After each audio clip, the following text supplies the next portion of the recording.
Wow. Karibuni. This is Higashi's Kama TV, the tallest man in Black Africa. We are live. It is Sunday, the 17th of March, 2024. I know many people are in church. It is good to go to the church. Ni vizuri kuenda kumwabudu Mwenyezi Mungu. Remember, God created heaven and earth, and on the seventh day, he rested, which is very, very important. So if you are there, please join our live show. Naona watu wameanza kuingia. Please like the video as you come. And here we are just going to take some few minutes, discuss some issues here, because tonight we are going to have a guest, a very important guest, around 10:30. Tutakuwa na mgeni 10:30 usiku on a live show, and he'll be our guest. Please like the video as you come. Maybe tunaweza salimiana pale, right in the comment section. Karibuni wale ambao wanaingia, because here we discuss things as they happen. Najua watu wengi wako kanisani, lakini kwa wale ambao tumetoka, ni vizuri tukutane hapa wawili watatu, ili at least tuwe tunajuana, kwa sababu ni vizuri when we are together, when we share things together, and it is very, very, very important, kwa sababu hapa tukizungumza huwa tuwasaidiana, tukizungumza huwa tuwapokezana mawazo, we share so many things. Please like the video, guys, as you come, and maybe you can comment, you can say hi to me, you can say hi to others, ili watu wajuane hapa. It is important when we are together. So it's a Sunday. It's not very common to see us coming live, especially on Sunday. But sometimes inabidi, not that hatuwezi kuja, tunaweza, but wakati mwingine, wakati watu wanaamka, unajua, usually on Sundays people have lazy mornings, because kuna wengine ambao walichelewa. Others have been very busy over the weekend. Others and weekdays have been very busy, waking up very early, going to work. But on Sundays, we relax in our houses. Wengine huwa wanangojea kabumbu ambayo huwa inachezwa kuanzia mwendo wa saa 9 hivi. So guys, please like the video, comment as you come. You are free to say anything, you are free to comment, because we are going to have a discussion on various issues concerning our country, which is very, very important. As we wait for people to join, maybe we can pass our condolences to Bran Chira. Bran Chira aliaga dunia because the young man was hit by a canter pale Gasharage ukitoka Rwaka ukielekea Dedero. I think he was very drunk. And wakati alikuwa anavuka barabara, Bran Shira was hit by a canter, and a life was lost. It is very, very important when you lose a young life like Bran, because Bran was known all over the world. The man was a TikToker, and he was very, very much talented. So losing such a precious life, sisi tuseme nini, ila kuambia familia makiwa. I understand Bran Chira used to live with grandmother, and I remember him confessing that the mother passed away because of HIV, and he also, Bran himself, said that I think last year he was diagnosed with HIV. Ni ugonjwa wa kawaida, but that is not what killed him, kwa sababu unaona baadhi ya watu katika mitandao wakisema hivyo.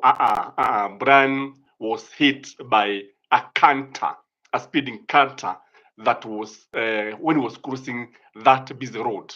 That busy road is a dual carriage, by the way, and if you're not careful, you can easily lose control of the vehicle, kwa sababu pale kutoka Rwaka Junction all the way kupitia sasa Gasharage pale ikogewa upite Dederu, then kuna ile junction moja inaenda Bananas, nyingine inaenda Wagige, nyingine Karura. That stretch is usually very, very dangerous, and the fact that the road is very, very smooth, one can easily lose a life. So tunaweza kumpa pole zetu Brian Chira kutokana na vile ambavyo tumeachwa, na I think we should learn a lesson here that when it comes to crossing the roads, especially when you are drunk, you know, people will actually misjudge the distance, na huwa tunafanya kosa kubwa sana pasi kujua, because we make some mistakes, and it is very, very sorry. We are very, very sorry for Brian. James Aura Pole Brian. Let us pass our condolences to Brian, because Brian was just a guy who was living his life, and despite many challenges alikuwa amejaribu sana, because I understand kule ambapo alikuwa akisomea high school, he was a dramatist, and used to play drama, used to participate in drama, and he'd go all the way to the nationals, which was very, very encouraging. Kwa hivyo kile ambacho sisi tungesema ni kuambia vijana wetu tuwe waangalifu sana sana sana when we become tipsy, when we take something for the road, especially during the night. So I think he was carried by a motorbike, akawekwa pale. He had come from a club, akawekwa hapo I think Gasharage kabla ufike Dederu. Gasharage is between Ruaka and Dederu. Sasa kuwekwa pale, and he started crossing the road. Sasa ole wake malaika wa mauti akamjia, Israeli akamjia. Kwa hivyo sisi tunasema makiwa kwa wale wote ambao walikuwa ni wa familia ya Bran, kwa sababu wakati mwingine hatuna mengi ambayo tunaweza kusema, but we regret that the man ametuacha akiwa mdogo sana sana tena sana. Now back to our main business. We saw what happened in Bomet yesterday when Hilary Bachok was jeered in presence of William Samoei Ruto, the governor for Bomet. He could not even be able to pass the message. Wanyaki anasema very sad indeed. Last time I watched him, haki amepitia mengi. Miss Yangsu, rest in peace. Yeah, amepitia mengi sana. From the way he was left by the mother, the way I think the same aunt also left him, and the way he dropped from school. Amepitia mengi, brother, amepitia mengi. So kule Bomet nako, Governor Bachok was actually jeered. He was heckled in presence of William Samoei Ruto, and there was this supremacy battle going on between the senator Hilary Chegei and the governor, kwa sababu both of them share the name Hilary. One is a senator, so Bachok is a senator, Bachok is the governor, Segei is the senator. So there is a supremacy battle taking place in Bomet. And this is William Samoei Ruto's backyard. This is the president's county.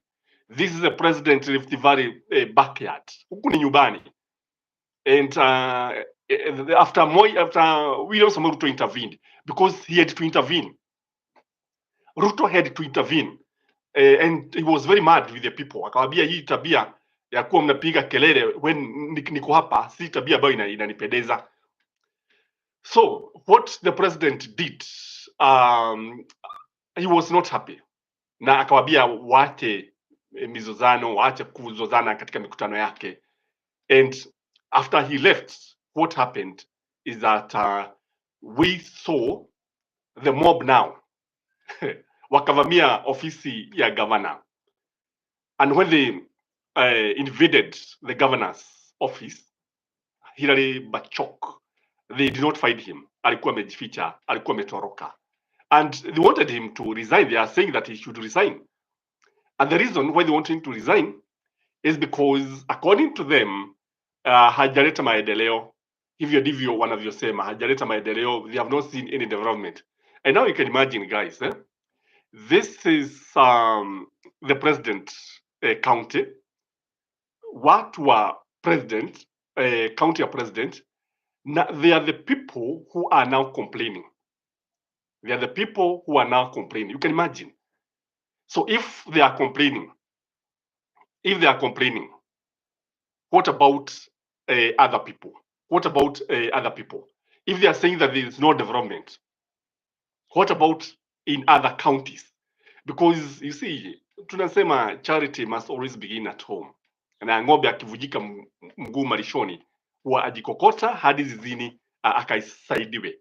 So when we have the people who comes from Tivare, and to be specific, people from Bomet, ati hao ndio ambao wanaramika, I think it leaves a lot to be desired. It is something, in my view, which need to be checked. And this one is telling you that UDA will find it very difficult. Now, it's not happening, by the way, in Rift Valley. It is also happening in Mount Kenya. Kwamba hawa viongozi wa UDA watu wamechoshwa na hawa watu, wamechoshwa kabisa na kuwepo kwao kule na bila hakuna maendeleo ambayo wanafanya, hakuna maendeleo ambayo wanatuletea. Na I think upande wa Azimio, it look like upande wa Azimio people have no issues. People seems not to have any issues with Azimio. But now when it comes to this the side of Kenya Kwanza, kuna yale malalamishi ambayo watu wanalalamika, and people don't want to face the reality. And if they are doing it in presence of William Samoei Ruto, then you can imagine what will happen when he is not there. When he is not there, hawa watu ni kupigana watapigana. They are going to fight. And the president did what he did. And if you look at him, if you look and you listen to his tone, the tone of his language is that of anger. He was very angry and felt embarrassed. Kwa sababu, when people were expecting, because what happened is that William Samoei Ruto is now taking a lot of time kule kwa nyumbani, kule sehemu za Rift Valley, because people are complaining. They are complaining a lot. Wanasema hawajaona maendeleo, and when they were telling the Governor Bachok ati wanalalamika kwa sababu ya maendeleo, hakuna maendeleo, I think they were passing the message to William Samoei Ruto, because the county government has its responsibility, the county government has its work cut out, and also the national government pia ina kazi yake. Kwa hivyo wakati wakazi wa Bomet wanalalamika ati hawajaona maendeleo, then the national government should also be blamed. And in a nutshell, what these people are doing, they are also blaming William Samoei Ruto. Truth be told, sio kwamba ati pekee ati wanaongea juu ya governor peke yake. Hapana, even though there are supremacy battles which are always going to happen, tutakuwa na hivi vita vya maneno. Huu ugomvi utakuwepo mara nyingi. Guys, like the video as you come, as you enter, like the video, comment fupi. Maybe you can comment, what do you think about this supremacy battle between the governor and the senator for Bomet, and doing it in presence of William Samoei Ruto, and the people are talking about, the residents are blaming the governor that there is no development, they need development. I think once this thread continue, then tutaona megi jameni. Again, today's morning we saw, I don't know what is happening in our roads. I really don't know. Since Ben-Hur came to this country, kuna vifo ambavyo vinatokea barabarani, na si tangu huyu mtu akuje. I don't know. I don't want to say that there's any association between him and these accidents. But when you look at what happened to Kapsabet boys, when the driver lost control and 2 lives were also lost, imagine wanafunzi, mzazi amepeleka mtoto shuleni, and they were going for is it an academic tour or what was it? They were on call it an education trip, whichever. And the bus veered off the road and rolled several times. 2 students lost their lives na wengi wakawa hospitalini. Today morning we saw Rigathi Gachagua, who is the deputy president, going to take the condolences for William Samoei Ruto, and William Samoei Ruto promised that he's going to buy them a bus, another bus. Okay, it's a good gesture. But what is happening on our roads, ladies and gentlemen? What is happening on our roads? Because all said and done, we have a very incompetent transport CS, Kipchumba Murkomen. Kipchumba Murkomen is not equal to the task. Would you compare Kipchumba Murkomen to somebody like, say, Mishuki? Definitely not. So you look at the way the drivers wanaendesha magari, yani so careless. You look at the way even the schools are hiring some of these drivers because of corruption. Unapata dereva ambaye hana ujuzi wa kuendesha basi, labda jamaa alikuwa anaendesha pikipiki hapo beleni, but because the chairman of the BOM, Board of Management, is a relative and comes from the neighbors, is a neighbor at home, then the motorcycle nini, jamaa anachukuliwa, jamaa wa dudhi anachukuliwa, anaambiwa anza kuendesha basi. So that is how we are losing lives, by the way, because when you look at how people are losing lives on the road, I think as I pass my condolences to the parents whose 2 sons perished in a road accident, you know, it is very, very painful. You take somebody to school, wewe huna habari, umelipa karo, but unajipata pabaya sana. Janet, karibu. God's favor, karibu. Asanteni, karibu. Anasema that road make me have creeps whenever I see tarmac, cause many of my schoolmates, the Dero Primary, okay, hata mimi yuko, perished there.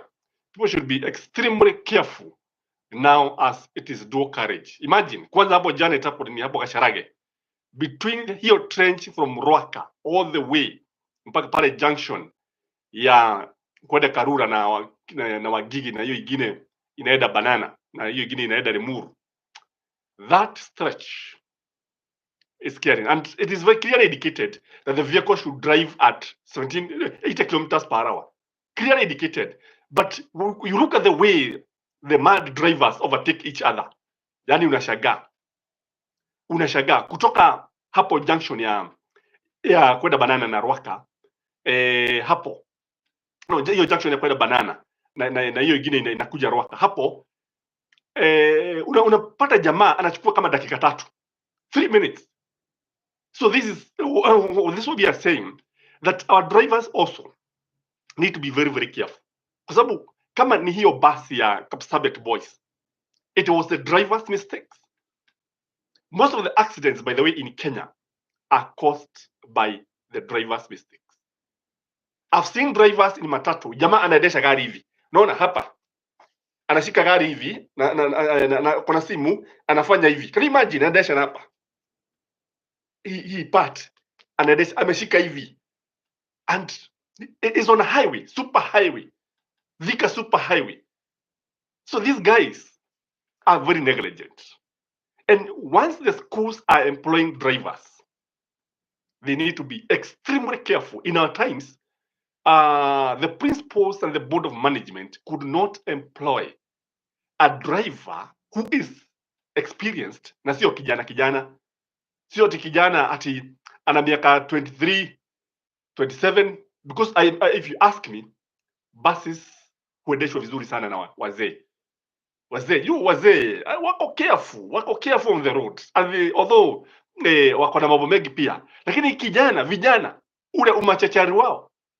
So in the final analysis unapata life is lost, innocent life is lost. So when Gachagua is taking the bus there, I think because it is said that he has been sent by William Samoei Ruto, sasa hivi yako huko, ametoka huko, amepeleka rabi za Rais William Samoei Ruto to Kapsabet boys. I think William Samoei Ruto was schooling there, which is okay. Kupeleka rabi ni vizuri, but also, let's also remember the family of the believed. Let's also remember that we need to be very, very careful. Lucy, karibu, God's favor. Wacha tu message kai. So what we are saying, let's the school employ competent drivers. Let the school bring people who knows that they are carrying lives. Let these drivers be tested. Let their history be followed. Sio ati kuchukua driver pale, wazazi wanaleta watoto pale very innocently, alafu kile ati unabeba unaitiwa sasa ni maiti. Imagine. So hurting. That is that, and tunatoa rabirabi zetu tena kwa Brian na pia kwa wao hao wanafunzi wa Kapsabet boys. Now, this issue of Haiti has reared its ugly face again. We are learning that Congress, US, that is US House of Representatives, Congress, which is dominated by the Republican, blocked the funding of Kenya sharing 28 billion to Kenya. 28 billion is what is taking us to Haiti. Sasa, the Republican, unajua Republican ni the opposition party, the current opposition party is the Republican. Because the ruling party is the Democrat. Joe Biden party is the Democrat. But they are the minority, surprisingly, they are the minority in Congress. But in Senate, they are the majority. And now the Republican are the minority in the Senate. Iko hivyo. Kama vile Kenya ingekuwa isipokuwa ni ule wizi ambao tuliona ya kwamba Wetangula declaring Kenya Kwanza as a majority party instead of declaring Azimio as a majority party in the National Assembly. So Congress wakasema we are not hampati no 28 billion. Kwa nini? Why should we risk our money? Why should we misuse our money like this? So what Joe Biden did, he is now rescuing the American in Haiti. He is evacuating them kwa ndege na anapitia uwanja. I have forgotten the name of that airport because it is little known in Haiti. Sasa wanapenya usiku and they are evacuating Americans. Okay, it is good to evacuate Americans, but why should Biden give Kenyans? Why should Biden give William Samoei Ruto 28 billion? Why can't Biden use that money, the same money, to send the American soldiers to go and rescue Haiti? That is the question that we should be asking ourselves. Hilo ndio swali ambalo tunafaa tujiulize kila mmoja wetu. So kile ambacho kinatokea hapa Canada also said that is going to give 8.2 billion. So the prime minister anaitwa Justin. Yeah, Justin, the other name is so difficult to pronounce. So the Canadian prime minister Justin ameapa atapea Kenya 8.2 billion. 8.2 billion, if you add 8.2 billion plus 28 billion, that is 6 billion. And I think that is what is driving. That is a driving force that is attracting our policemen to go to Haiti.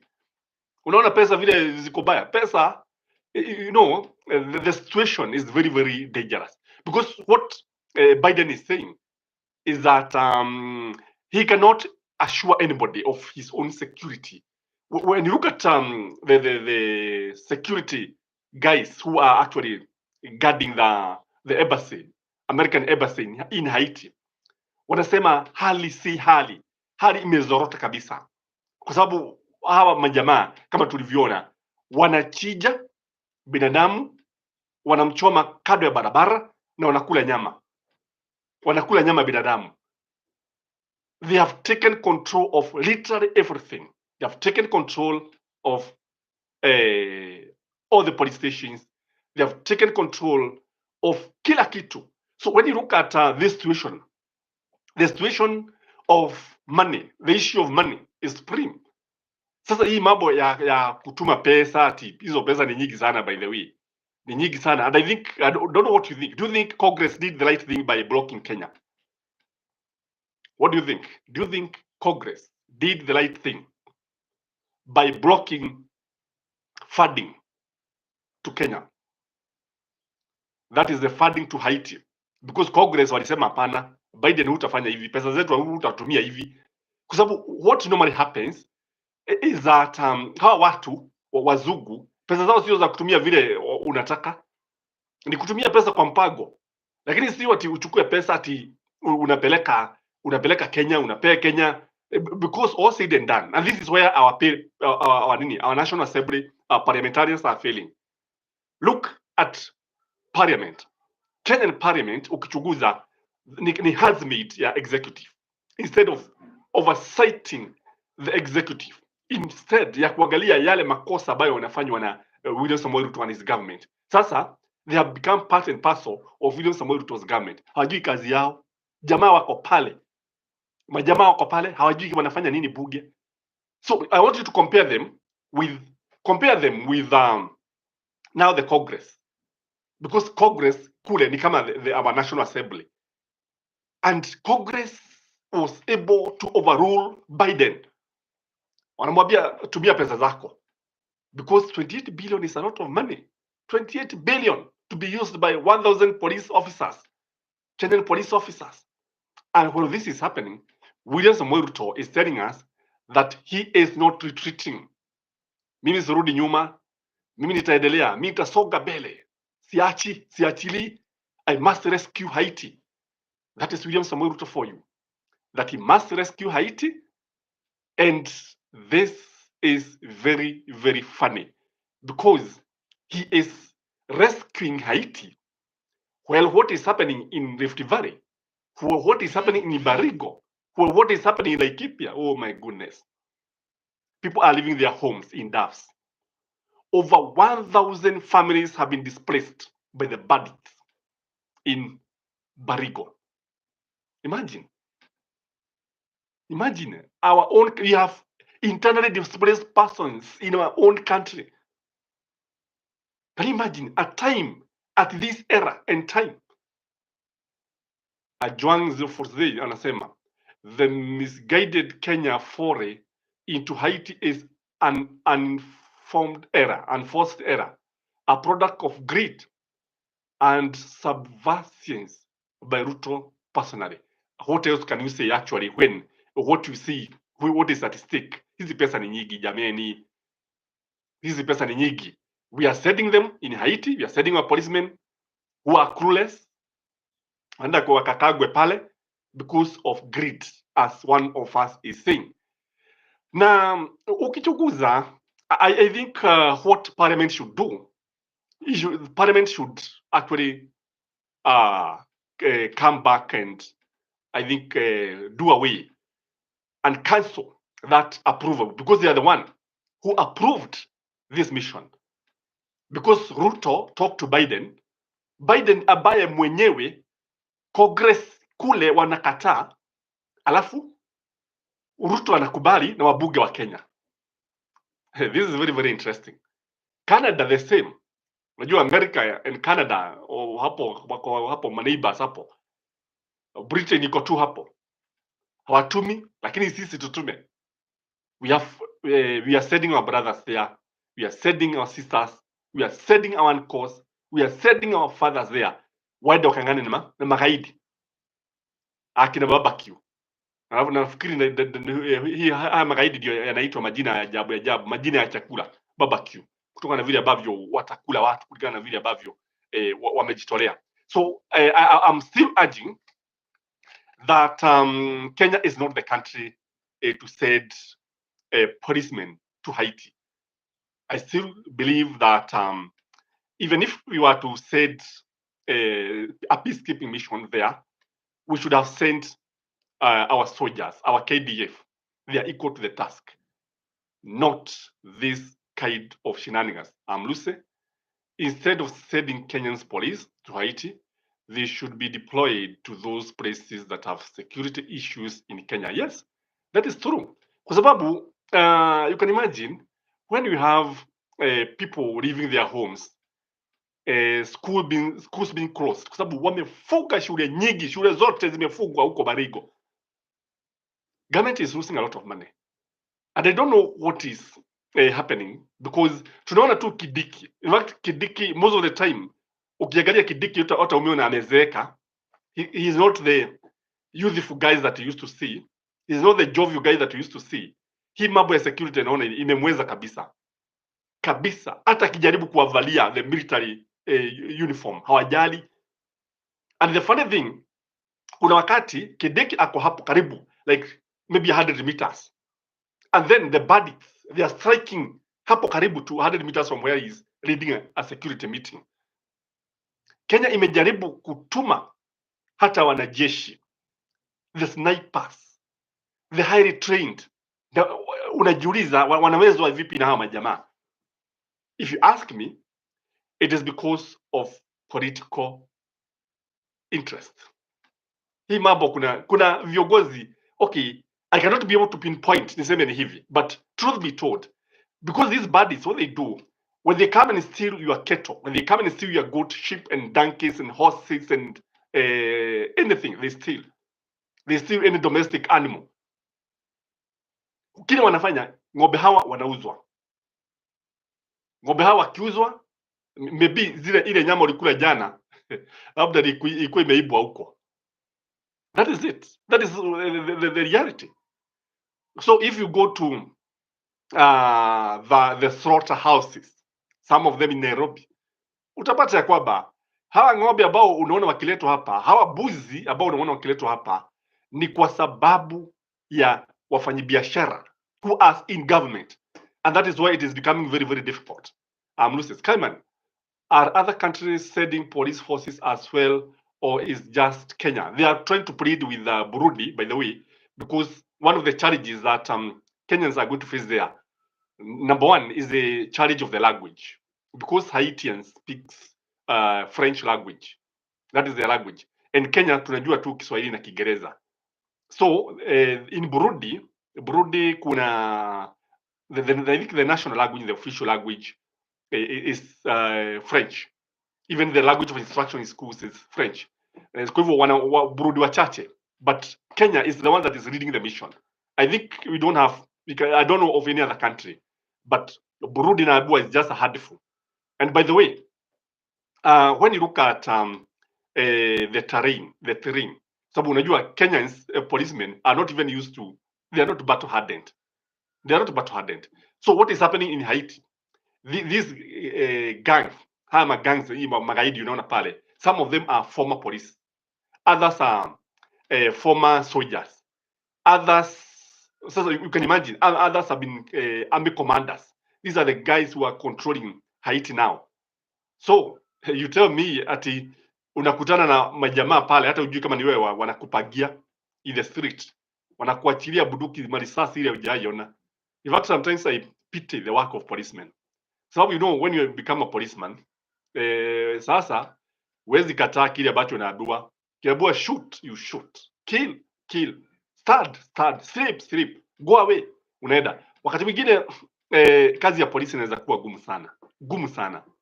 And so that is I was trying to answer what to say is asking. Janet anasema those barbecues are also cannibals. Yeah, ni kweli. Unajua wanakula watu hawa Wakisu. Wanakula watu kabisa, wanapenda sana nyama choma ya binadamu. So unajua sasa ni kama kupelekea, kwa mfano upelekee watu ati vita ambapo buzi wako pale. Unajua watasherekea because they'll be fighting, and sasa wakiwa mmoja wenu you become their food. So as you struggle, ukijiuliza utapata chakula wapi, nyinyi mjue ni chakula chao.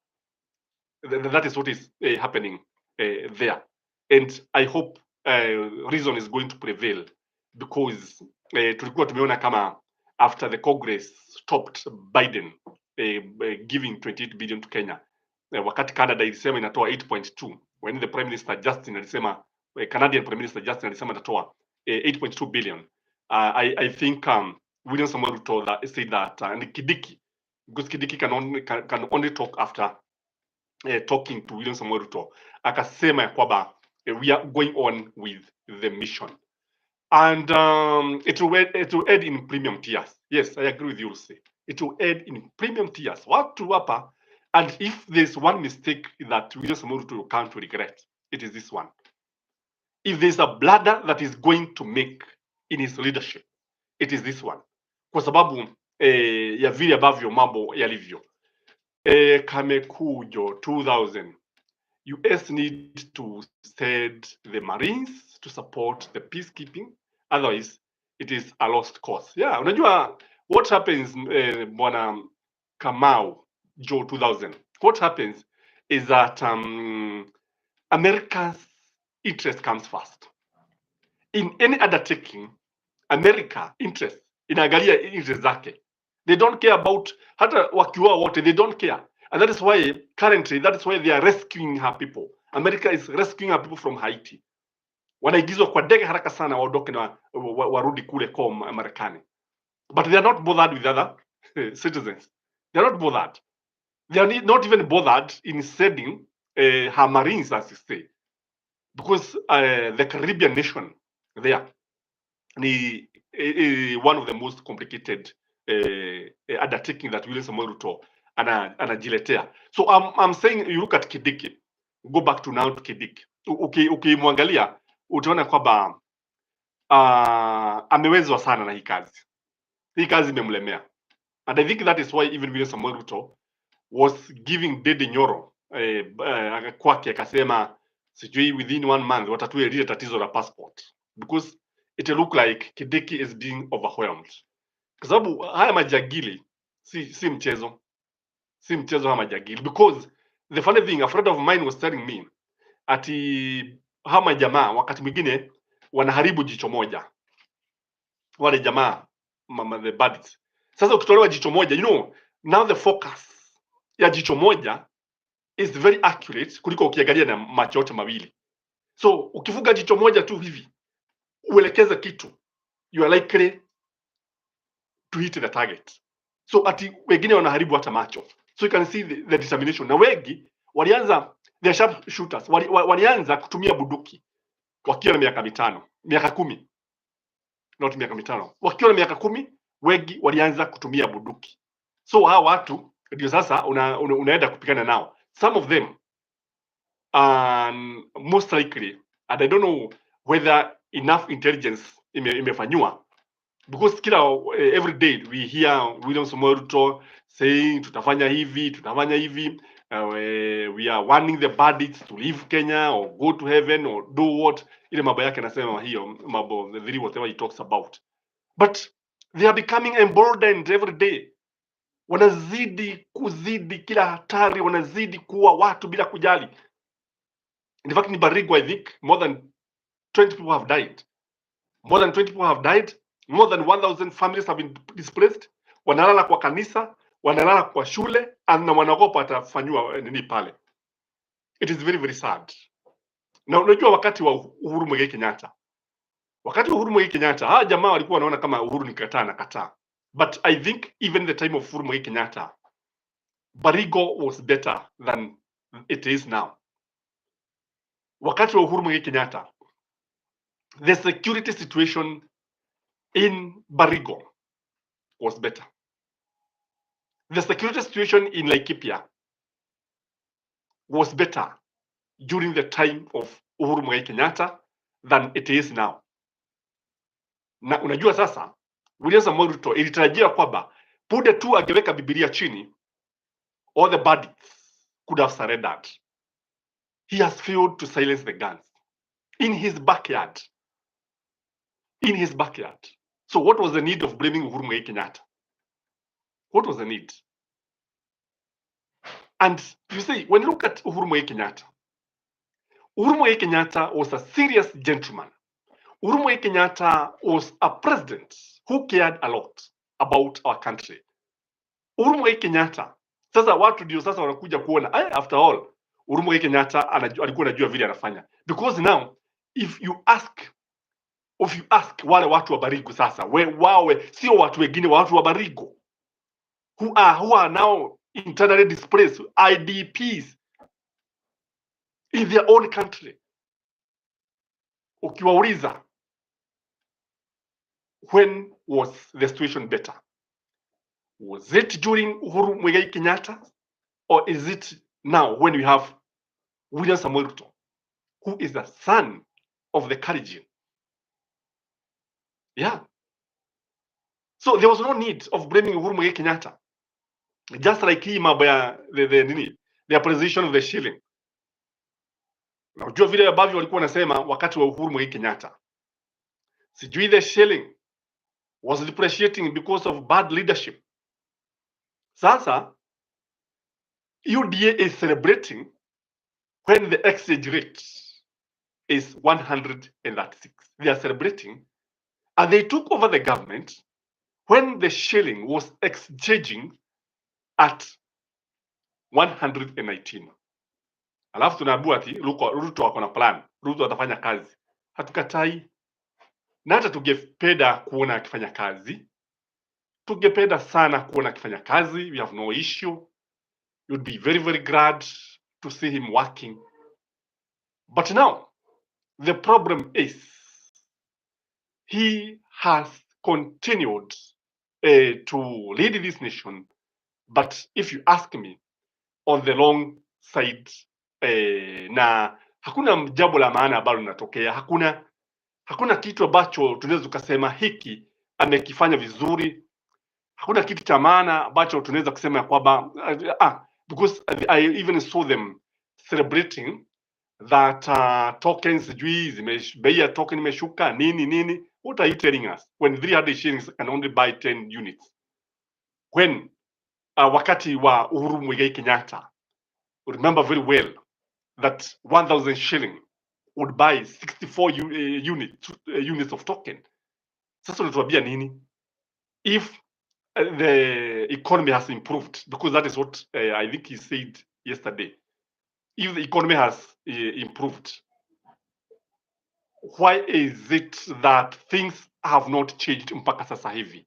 Why is it that even if things have changed, how comes ukichunguza kwa undani utakubaliana nami ya kwamba kunayo mambo ambayo hayaendi vizuri?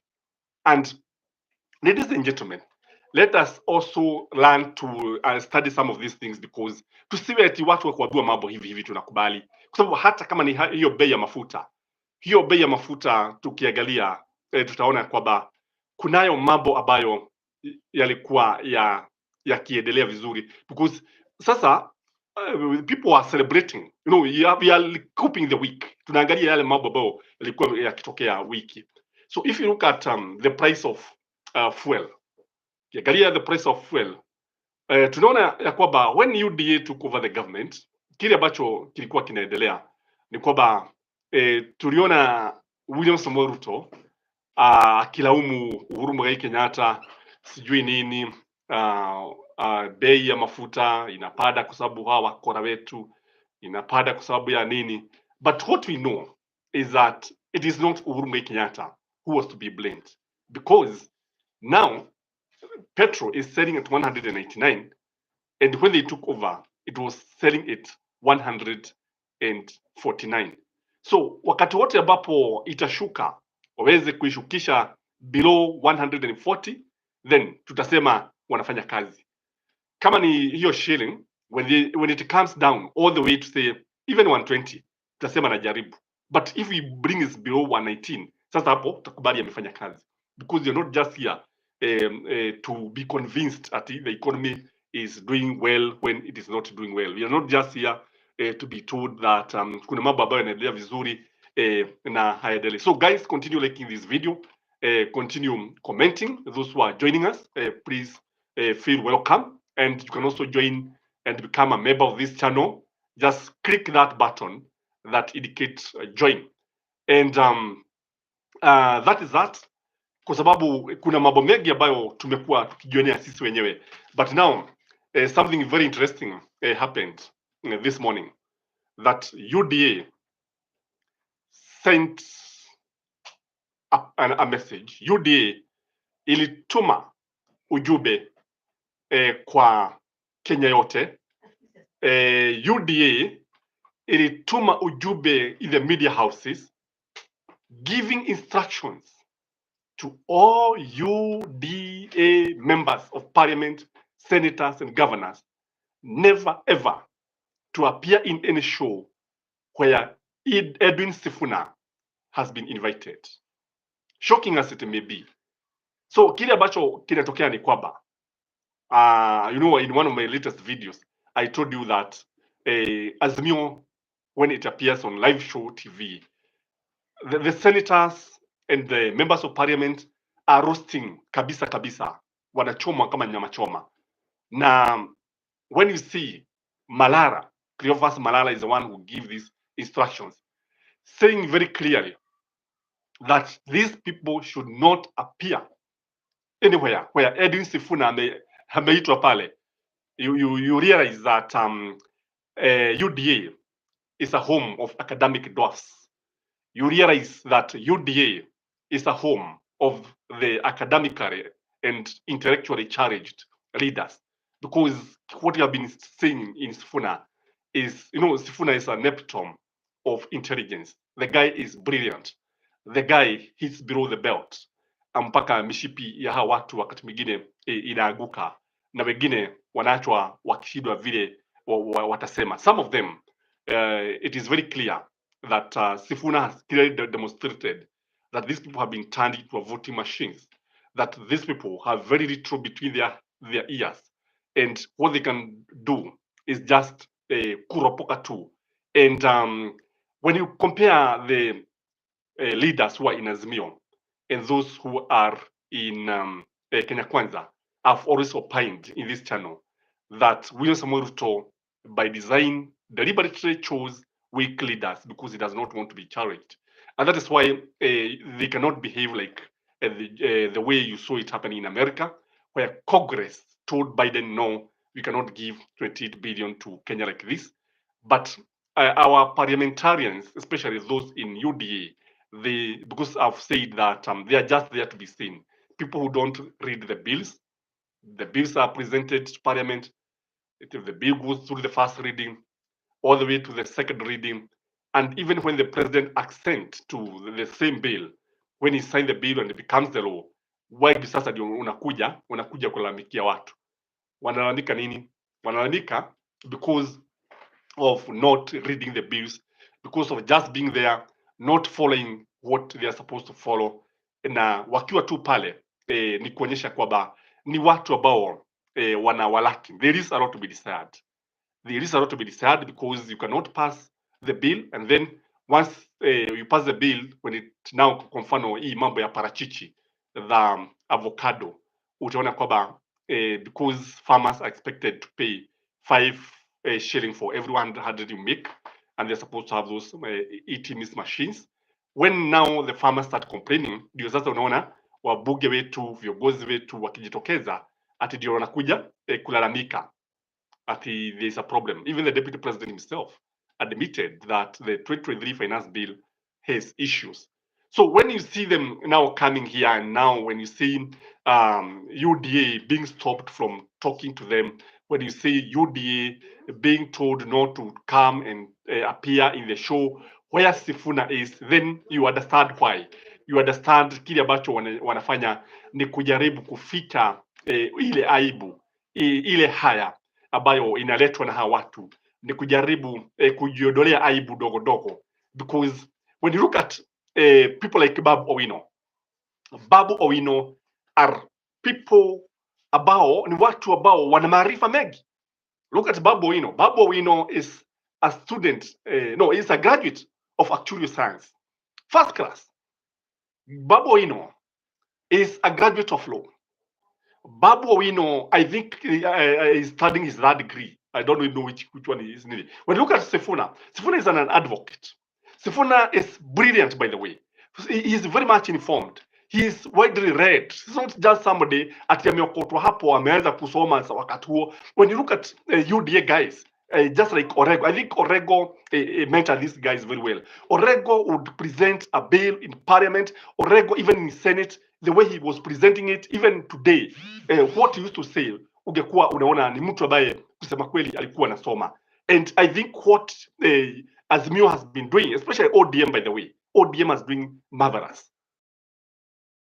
And these are the kind of debates that would like. Would like to see debates that are attracting people, debates that are very much informed, sio ati mambo ambayo mnazungumzia pale, especially from the Gege Nation. Sababu Gege Nation, what Gege Nation has been doing, Gege Nation ni watu ambao ukiwaangalia utaona ni watu ambao mara nyingi hawajui kile ambacho wanafaa kufanya. Ukiangalia Gege Nation mara nyingi ni watu ambao wakiletewa kitu, because you see what leads them ni tubo bele, maslahi ya watu nyuma. Let me read what the people are saying. Lucy is saying, I hope this will not be implemented.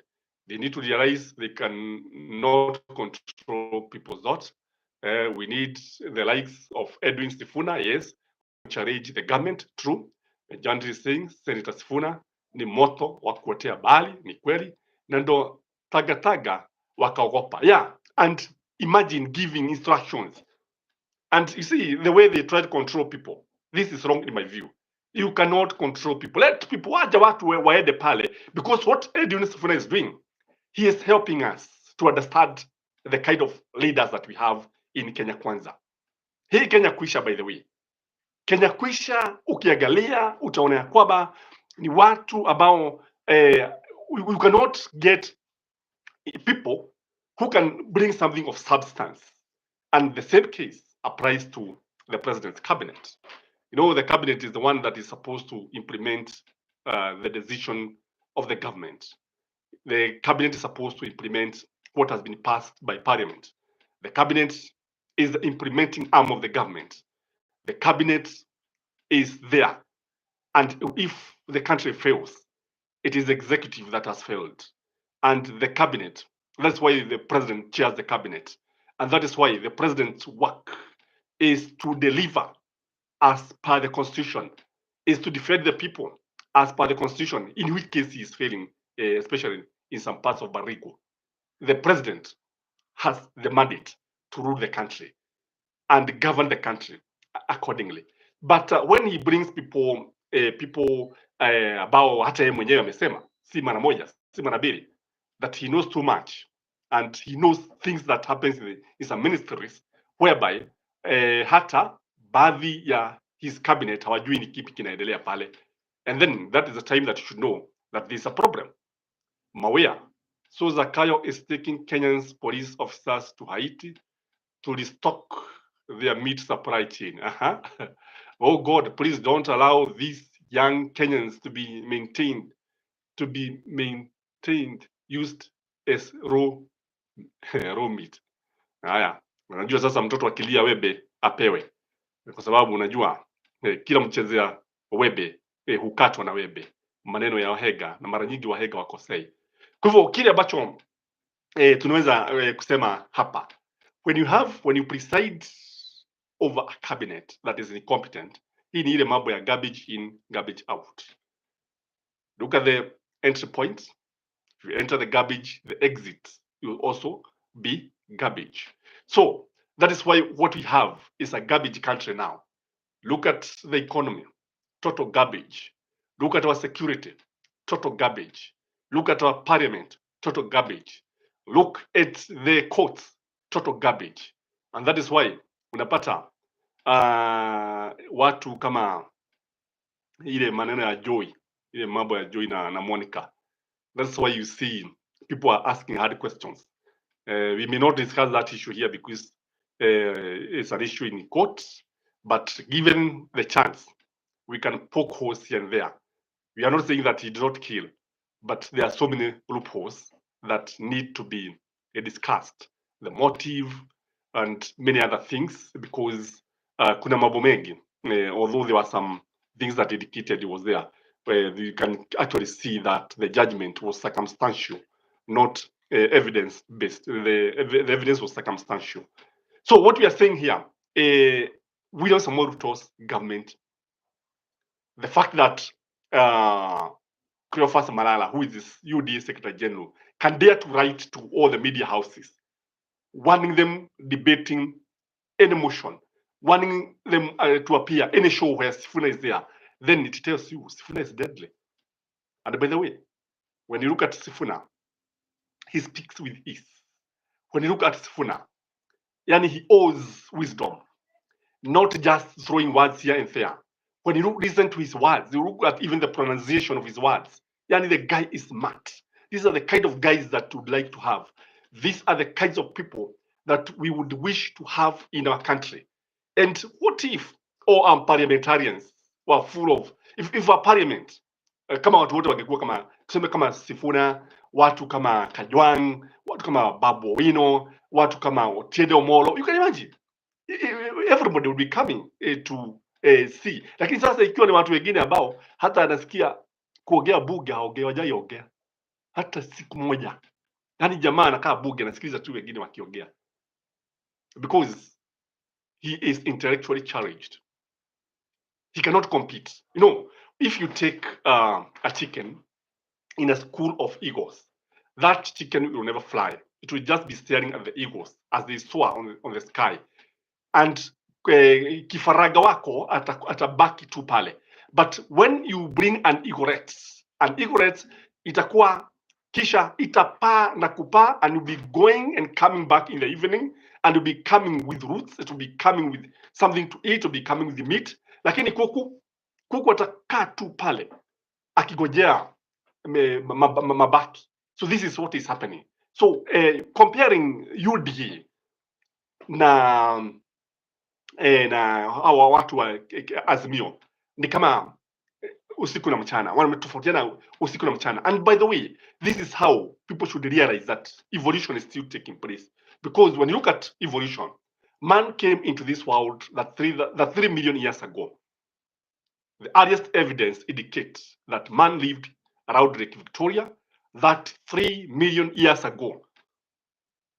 And that time, if you look at Egyptopithecus, the brain capacity was very, very low compared to the modern man who is Homo sapiens sapien. So the brain matter is very different. So watu si sawa sawa, kuna wengine ambao wako na akili nyingi, wengine hawako na akili nyingi, and this one is being shown by our parliamentarians, because okay, watu wamechaguliwa, wamepita mitihani vizuri, but now grasping the matter is where the difference comes now. Is when unaanza kuona tofauti iliyopo. Somebody is saying, look like we are going back to the dark days when you were all expected to sing the same song. Yes.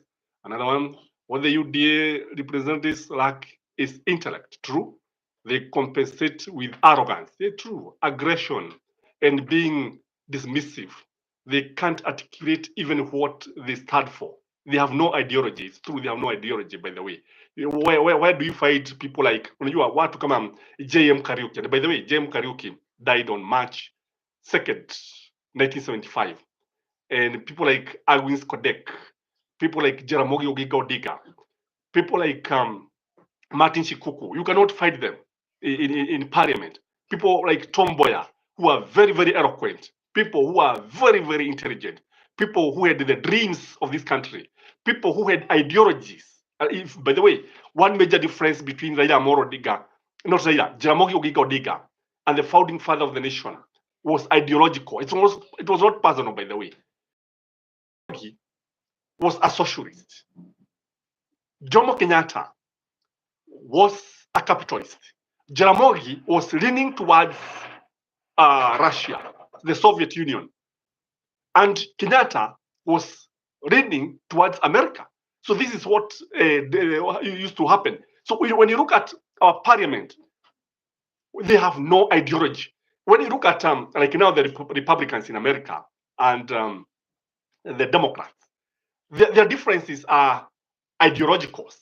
When you look again, when you go to Britain, the Labour Party na the other party, ukiangalia their differences are ideological, but sisi yetu ni ujiga wa ukabila.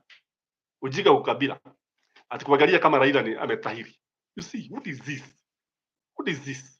If that is a criteria ya kuchagua mtu kuingia bunge, what do you say, ladies and gentlemen, if that is the criteria? So let's move to our last part of this discussion. And tonight, by the way, let me welcome you to a very hot show tonight at 10:30. We shall have Ruben Kigame as our guest. Ruben Kigame yule ambaye ameiba tembea nasi tuomba wema wako, twaomba wema wako uwe nasi ewe Bwana wa majeshi. Huyo he's also a politician, so I have invited him and he has agreed to come. So please join us as I interview him because he has some very good stuff. Because I think I want to show you how people can have an ideological difference. Now they agree on some issues. So feel most welcome. So our last part of this show is on Mother Karua. What is Mother Karua? Mother Karua has not been seen with Stephen Kalonzo Musyoka. Tangu Raila aseme anaenda Addis Ababa, hatujaona Mother Karua. So the question is, okay, we have had the apologies, but we need her. We need her. We need her to be with Kalonzo. Because ukiangalia Kalonzo ukimchunguza vizuri utaona hapo na watu wake, watu wazuri sana, watu ambao tunawapenda, because game plan Kalonzo, I understand he will vie for the presidency and Raila is tactfully supporting him, and Raila ako pale nyuma yake na he is handing over the baton in a very tactful way to avoid a fallout in Azimio, and he's succeeding. He is succeeding. And I told you Raila is a very funny political animal. Many people do not understand Raila Amolo Odinga. He sees far, just like Moi said about his father, that Jaramogi is a giraffe that sees very far away because he has a wrong neck. I think Raila can see further than his father. Though he say like father, like son, sometimes a son may excel than the father. So what we are saying here, when you look at Stephen Kalonzo Musyoka, already he has the blessing of Raila Amolo Odinga. And inside his game plan is Kalonzo as the president, deputized by Eugene Wamalwa. So this is a lineup. Take it very seriously, because this is what we shall have as a government in 2027. Eugene Wamalwa, the very eloquent Mulebe son. Eugene Wamalwa just like his elder brother. Nakumbuka kijana Wamalwa, he of the English Queen. Unajua vile ambavyo alikuwa anazungumza, instead of saying salt, he say salt. This is salt, give me some salt. So that is nani? That is Eugene Wamalwa as his running mate, and they are going to succeed. And then we have Edwin SIFUNA as the Attorney General. We have Bob Owino. I understand if all goes well, he'll be given the education docket, which will be very good. Because if you look at Mashogu, Gaifafa, look at Mashogu. Mashogu is a minister of education. And the education in Kenya is in crisis. As we talk, schools may close area. As we talk, serikali ile pesa wanaita ya capitation, where they are supposed to pay a percentage of 50, 30, 20, that is 50% first term, 30% second term, and 20% third term. What they did, they only sent 25%. 25%, and this is the 11th week. The schools have only 2 weeks to close. Some schools cannot even do all the exams. They are relying on continuous assessment tests. Principals are crying, saying they are going to close the school. And the government is here. What some schools have done, some schools have wameita wazazi kado, wanabu walipe hapo kado. I know, sababu hata mimi niliitwa tukaambiwa tulipe 15,000 kado hapo chini na msiseme. So what is happening? It is because of failed leadership. Na Mashogu alikuwa anaambia watu sijui tunatuma pesa, sijui tumetuma pesa, sijui watu watoto wasifukuzwe nini. So I think people like Babu Owino can actually bring the necessary changes that are required in this country, especially the education docket. Because I love the passion for education for Babu Owino. I love the passion for Babu Owino, the kind of love he has for education. Because just like Nelson Mandela said, it is only through education that the son of a peasant can sit down and dine with the kings. Because he who washes his hands can dine with the kings. So Babu Owino will be seated in education, and there is Mwangi wa Iria. Najua Wakikuyu wanapenda biashara sana. Mwangi wa Iria ukiangalia utamuona pale karibu sana. I understand huyu atakuwa trade. Atakuwa trade. I don't know, but I think Kalonzo is trying. When you look at it, he's trying. Again, kuna huyu Peter Munya. Peter Munya will be the prime minister. Because once he changed the constitution, as for the national dialogue, definitely Munya fits the bill. Munya is one person who is very hardworking. Again, there is Oparanya sijui nasikia tena finance.